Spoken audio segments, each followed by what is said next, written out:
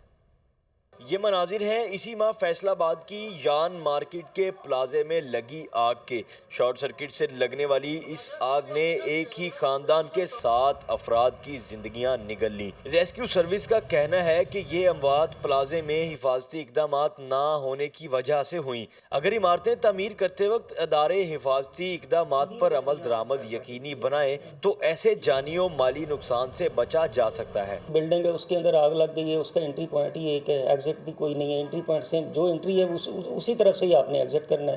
اب ایک سائڈ سے اگر آگ لگی ہوئی ہے، دوسری طرف آپ نے ایگزٹ پوائنٹ بھی رکھا ہوا ہے وہاں پہ، تو لوگ جو ہیں وہ دوسری طرف سے وہ سیفلی بلڈنگ سے باہر نکل جاتے ہیں۔ سرکاری سروے کے مطابق ان عمارتوں میں سے 80% میں ایمرجنسی ایگزٹ موجود نہیں ہے۔ ان عمارتوں میں کاروبار کرنے والے اور یہاں کے رہائشی بھی یان مارکیٹ کے واقعے کے بعد اپنی سلامتی کے لیے فکر مند ہیں۔ اتنی بڑی بلڈنگز بنا لیتے ہیں یہ لوگ اور ان میں حفاظتی اقدامات نہیں کرتے، تو لہٰذا انتظامیہ کو چاہیے کہ ان کی وقتاً فوقتاً چیکنگ کرتے رہیں۔ گورنمنٹ لیول پہ ان کی چیک اینڈ بیلنس ہے وہ نہیں ہوتا۔ اگر وہ چیک اینڈ بیلنس ہوتا ہو تو کبھی بھی آج تک جتنے بھی یہ معاملات اور یہ جو ہوتے ہیں حادثات، ان میں مالی اور جانی نقصان کے چانسز کم ہو جائیں۔ ریسکیو 1122 کی رپورٹ کے مطابق رواں سال عمارتوں میں آگ لگنے کے 379 واقعات رونما ہو چکے ہیں۔ سوال یہ جنم لیتا ہے کہ آخر کیوں اور کون ایسی عمارتوں کو تعمیر کرنے کی اجازت دے رہا ہے؟ کثیر منزلہ کمرشل عمارتوں کی تعمیر بائی لاز کے مطابق ہوئی یا نہیں، اس کی نگرانی کی ذمہ داری additional deputy commissioner headquarters کا کام ہے۔ ابھی ہم انشاءاللہ ایک میٹنگ انقریب کر کے تو اس کو زیر بحث لائیں گے اس مسئلے کو بھی، اور جتنی بلڈنگز اب رہ گئی ہیں ہماری یا جو آلریڈی ہم نے بلڈنگز چیک کی ہیں ان کو جو ہے وہ ان کے اندر آگ بجھانے والے آلات اور یہ سیفٹی کے آلات ان کے اوپر بھی اب ہم سختی کریں گے۔ شہریوں کا کہنا ہے کہ ایک عمارت کی تعمیر کی فائل کئی سرکاری محکموں کے مراحل سے گزرتی ہے، لیکن اس کے باوجود ایسی عمارتیں تعمیر ہونا ان سرکاری محکموں کی کارکردگی پر سوال ہے۔ بلند عمارتوں میں غیر مناسب حفاظتی انتظامات ہونے سے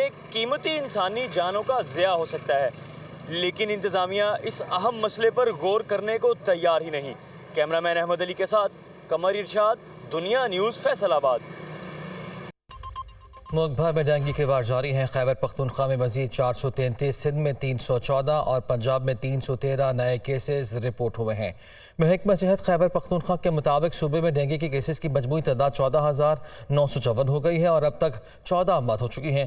دوسری جانب سندھ میں ڈینگی سے جاں بحق افراد کی تعداد 52 ہے۔ 314 نئے کیسز کے بعد سندھ میں ڈینگی کے مجموعی کیسز کی تعداد 15,000 سے بڑھ گئی ہے۔